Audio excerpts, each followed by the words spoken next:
来继续要来讲台南的东区天狗热严重，东区区公所团队逐工是投入着大量的人力咧防疫。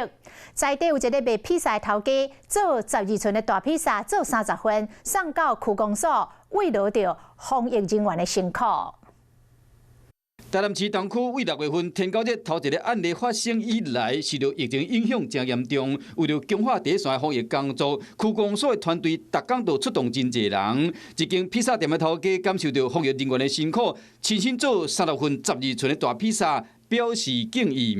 那看到各位这些第一线的人员的辛劳，我们今天特别准备了这些我们的披萨，然后来慰问我们这些辛苦的这些工作人员这样子。区长嘛提醒住户，针对可能积水的所在，嘛要好好拼。即个登革热造成真侪大家无方便但是嘛得到咱真侪咱市民朋友的肯定用披萨感谢每一位辛苦的同仁为东区拍拼，嘛期待讲这个疫情会当赶紧解除。Hello， 我是郑雅芳。想要抢先掌握最及时的新闻资讯吗？赶快订阅、按赞、开启小铃铛，锁定华视新闻 YouTube 频道。